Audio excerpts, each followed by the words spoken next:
किसी भी कंट्री के लिए डिफेंस ऐसी चीज़ है, डिफेंस हो गया, मिलिट्री हो गई। सो ये बहुत बड़ा इम्पोर्टेंट रोल प्ले करता है। डिफेंस हो गया, इसके बाद से आपका एजुकेशन हो गया, उसके बाद से हेल्थ हो गया, हेल्थ केयर, उसके बाद से आ गया आपका फाइनेंस। बेसिकली 4 मेजर प्लेयर्स हैं जो किसी भी कंट्री को रूल करते हैं बेसिकली। अगर 4 कंट्री मतलब चारों ये पिलर्स को देखें तो डिफेंस बहुत बड़ा प्लेयर है। मतलब फर्स्ट प्रायोरिटी डिफेंस को दी जाती है और दी जानी चाहिए। और मेरे अकॉर्डिंग सेकंड नंबर पे एजुकेशन आता है, थर्ड पे हेल्थ आता है और फोर्थ पे आपका फाइनेंशियल सर्विसेज आता है, जैसे बैंकिंग, एनबीएफसी, एएमसी, ब्रोकिंग के हो गए।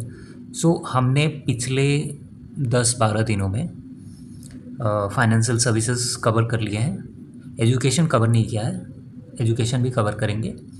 उसके बाद से हमने हेल्थ केयर अभी रिसेंटली कवर किया है और बजट पे हम बात कर चुके हैं, बट ये डिफेंस पे होने वाला है। तो इस पर्टिकुलर सेशन में हम डिफेंस सेक्टर पे बात करने वाले हैं कि इंडिया का डिफेंस सेक्टर कितना बड़ा है और ग्लोबल डिफेंस सेक्टर कितना बड़ा है। साथ में हम कंपैरिजन करेंगे इसका चाइना के साथ और यूएसए के साथ, क्योंकि जो हमारा विज़न है, मतलब आईएमएफ का डाटा देखो या फिर वर्ल्ड बैंक का डाटा देखो, तो आपको पता चलेगा कि 2045 तक इंडिया सेकेंड और थर्ड लार्जेस्ट इकॉनमी बन जाएगा। ठीक है, अगर ये वॉर वगैरह का सिचुएशन जो अभी ईरान और इजराइल के बीच में स्टार्ट हुआ था, अगर ये नहीं हुआ होता तो इंडिया टू बी ऑनेस्ट इस साल के एंड तक फोर्थ पोजीशन पे इजीली पहुंच जाता। बट अनफॉर्चुनेटली ये सारी चीज़ें होती रहती हैं, चलते रहती हैं, और रुपीज़ भी बहुत ज़्यादा डेप्रिशिएट कर रहा था, तो इस रीज़न से वहाँ पे थोड़ा सा फॉल देखने को मिला। स्टार्ट करते हैं। अगेन डिस्क्लेमर दे दूं कि ये सिर्फ इन्फॉर्मेशन पर्पज़ से है, एजुकेशन पर्पज़ से है, आपको एक ओवरव्यू देने के लिए है कि हम कहाँ पे स्टैंड करते हैं और ग्लोबल स्टैंडर्ड क्या है। ठीक है, अगर हम ग्लोबल डिफेंस सेक्टर की बात करें, मार्केट साइज़ की बात करें, तो 2.8 ट्रिलियन है, ऑलमोस्ट 3 ट्रिलियन है। और अगर हम यूएस की बात करें तो यूएस का जो डिफेंस बजट है या फिर डिफेंस का जो मार्केट है वो 1 ट्रिलियन का है। चाइना का देखें तो चाइना का 277 बिलियन डॉलर के आसपास है। और इंडिया की बात करें तो इंडिया की जो डिफेंस स्पेंडिंग है वो 6% से ग्रो कर रही है, चाइना की 7% से। और हमारा जो डिफेंस का मार्केट है वो 92 बिलियन डॉलर का है। यूएस की बात करते हैं। यूएस का जो डिफेंस बजट है वो 1 ट्रिलियन का है, ये 2026 का है।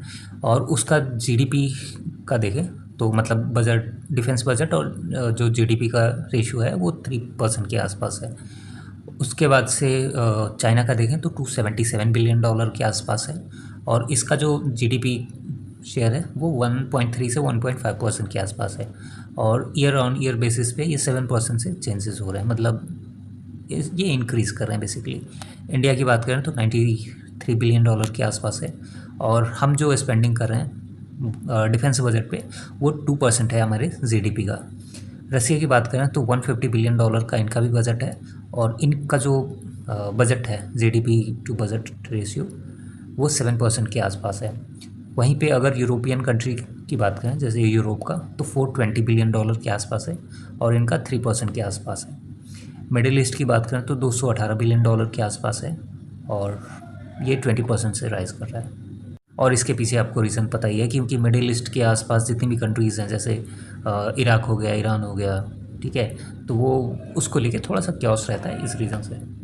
अभी बात करते हैं कि ग्लोबल मार्केट कितना है, प्लस ये किस परसेंटेज से ग्रो कर रहा है और आज से आने वाले 10 साल बाद 2030 तक ये कितना बड़ा मार्केट हो जाएगा। तो अभी अगर हम टोटल एक्सपेंडिचर की बात करें तो ऑलमोस्ट 2.6 ट्रिलियन के आसपास है 2025 का। 2026 में देखें तो ऑलमोस्ट 2.8 ट्रिलियन के आसपास आ चुका है और 2030 तक ये 3.4 ट्रिलियन डॉलर तक का हो जाएगा। अगर CAGR की बात करें तो 5% से CAGR चल रहा है इसका। अगर हम ग्लोबल डिफेंस जो इक्विपमेंट्स होते हैं उसकी बात करें तो वो 500 बिलियन डॉलर का है, मतलब 2025 में था। 2026 आते आते ये ऑन एन एवरेज समझ लो कि $550 बिलियन का हो चुका है। 2030 और इवन 35 तक ये 740 बिलियन डॉलर के आसपास हो जाएगा, और इसका जो CAGR ग्रोथ है वो 7 to 8% के आसपास है। वहीं पे हम अगर आप थोड़ा सा global defence equipment broader scope पे देखें तो 563, 588 और ऐसे करके। उसके बाद से जो ग्लोबल एरोस्पेस है, जैसे फाइटर जेट्स वगैरह हो गए, ये सारी चीज़ें, तो इसका जो वैल्यूएशन था 918 बिलियन डॉलर के आसपास था 2025 में। बट 2026 में देखें तो 950 बिलियन डॉलर के आसपास हो चुका है, और 2030 से 2035 तक इसका जो फॉरकास्ट है स्पेशली 2035 तक का, वो 1600 बिलियन मतलब 1.6 ट्रिलियन डॉलर का हो जाएगा, और इसका जो CAGR है वो 8.4% है। डिफेंस जो साइबर सिक्योरिटीज़ है, जैसे आपने बहुत टाइम देखा होगा कि जो नेतन्याहू का फ़ोन है उस पर टेप लगा के रखता है। इवन अभी रिसेंटली कोई US का या फिर कहीं का आया था इंडिया में, तो वो ओपनली उसने वो कह रहा था कि मैं जब भी चाइना जाता हूँ तो अपना फ़ोन छोड़ के जाता हूँ, क्योंकि साइबर सिक्योरिटी मतलब साइबर का ये एक डर रहता है इस रीज़न से, हैकिंग का और भी बहुत सारी चीज़ें हैं। सो यहाँ पे देखें तो जो डिफेंस साइबर सिक्योरिटी सेगमेंट है वो 40 बिलियन डॉलर के आसपास इसका मार्केट था 2025 में। 2026 में 45 बिलियन डॉलर के आसपास, और 2035 तक ये ऑलमोस्ट 67-68 बिलियन डॉलर के आसपास हो जाएगा। इसका भी जो ग्रोथ है वो 8.8% से हो रहा है। सो पहले हमने ग्लोबल पे फोकस किया, अभी इसको थोड़ा सा और डीप डाइव करते हैं और कंट्री वाइज देखते हैं। पहले बात करते हैं US की। तो US का जो 2026 का बजट था वो $1 ट्रिलियन का था, और मतलब 3.1% के आसपास था GDP टू बजट का जो रेशियो है। और अगर हम कॉन्ट्रैक्ट्स की बात करें तो ऑलमोस्ट $3 बिलियन के आसपास का कॉन्ट्रैक्ट मिला उसका। सो बेसिकली US में जितनी डिफेंस कंपनीज़ हैं वो all over the world supply करती हैं। सो इनकी एक कंपनी है लॉकहेड मार्टिन, जो बोइंग भी बनाती है, फाइटर जेट्स भी बनाती है, और एक B2 बॉम्बर है वो भी बनाती है I guess, if I am not wrong. तो उसका जो रिकॉर्ड साइज़ था मतलब ऑर्डर का, वो $160 बिलियन का था। तो इसी से आप समझ सकते हो कि US कितना बड़ा प्लेयर है डिफेंस। सो अगर हम US के डिफेंस बजट की बात करें पिछले 10 साल का, तो 2016 में $600 बिलियन का था, और 2017 में 618 का, 2020 आते आते ये $720 बिलियन का हो गया, 2023-24 में ये ऑलमोस्ट $858 बिलियन का हो गया था।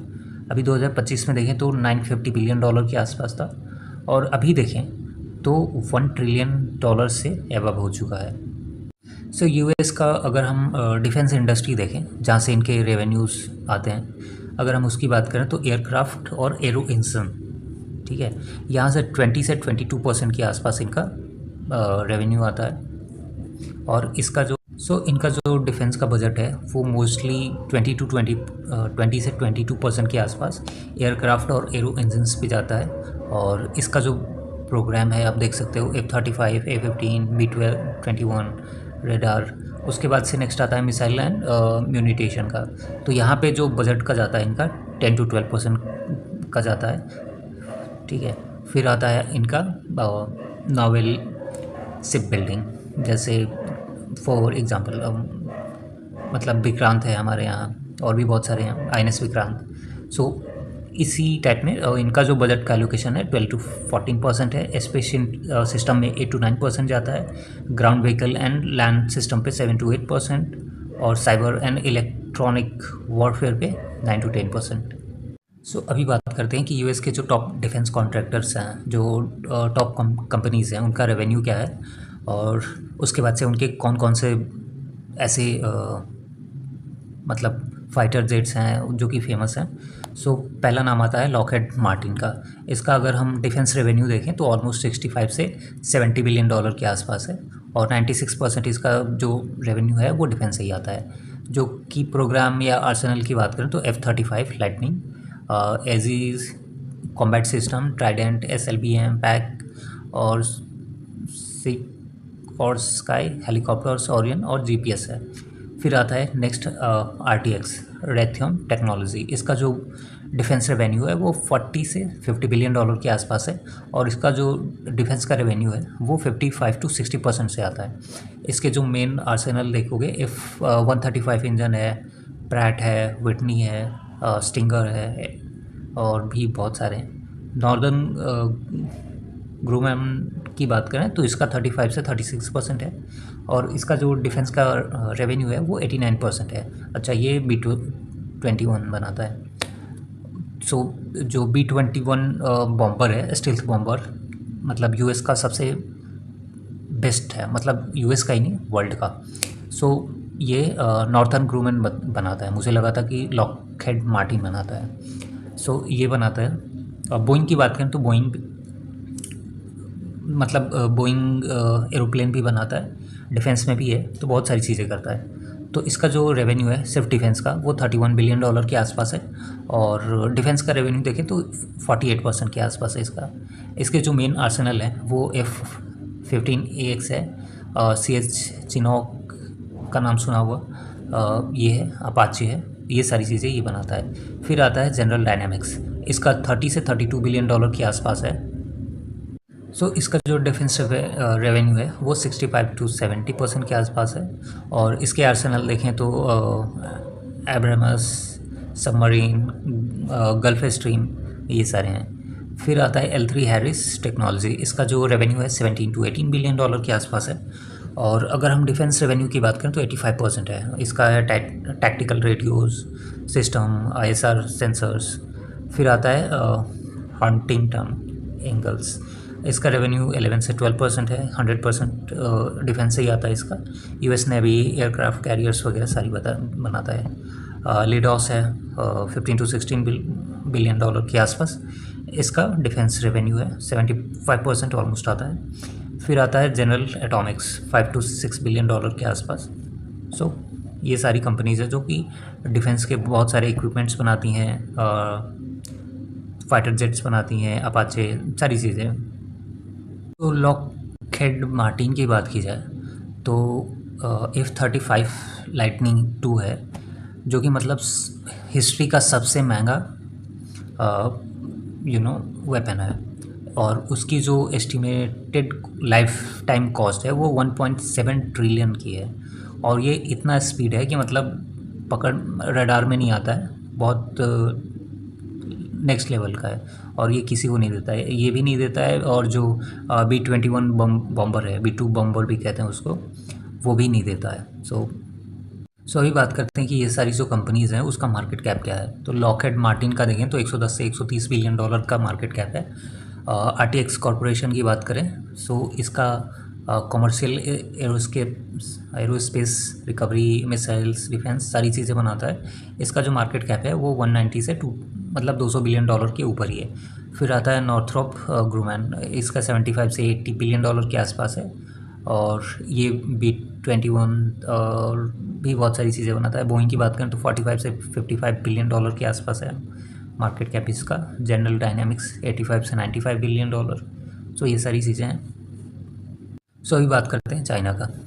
चाइना की बात करें तो इसका जो डिफेंस का बजट है वो 277 बिलियन डॉलर का है, और अगर हम 2024-25 में देखें तो जो इसका एस्टिमेशन था वो 300 बिलियन डॉलर प्लस में था। ठीक है, अभी आगे बढ़ते हैं हम। चाइना का डिफेंस बजट देखें पिछले 10 साल का, तो 2016 में देखें तो 146 बिलियन डॉलर का था। 2020 आते आते ये ऑलमोस्ट 245 से 300 बिलियन डॉलर का हो गया था, और फिर 2000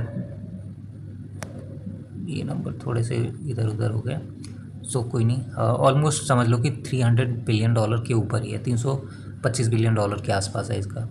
सो चाइना का जो डिफेंस सिस्टम है, मतलब चाइना की जो डिफेंस कंपनीज़ है उसकी बात करते हैं, तो aviation industry corporation of China है, उसका जो डिफेंस रेवेन्यू है वो 45 बिलियन डॉलर के आसपास है, वर्ल्ड में नंबर 2 पे है।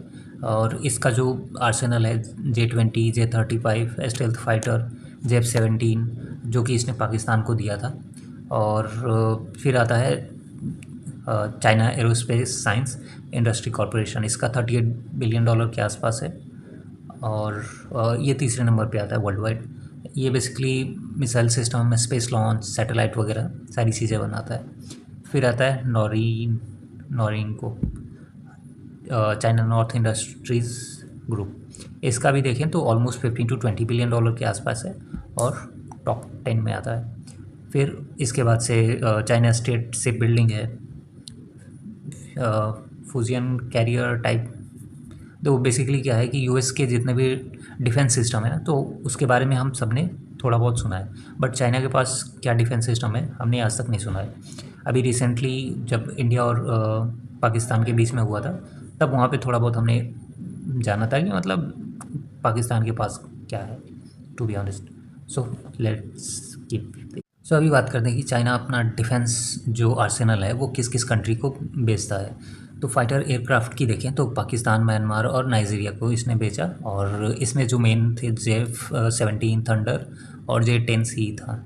आर्म ड्रोन्स की बात करें तो सऊदी अरबिया, यूएई, इजिप्ट और उज़्बेकिस्तान को बेचता है, और जिसमें जो मेन प्रोडक्ट हैं इसके विंग लूम और CS-45।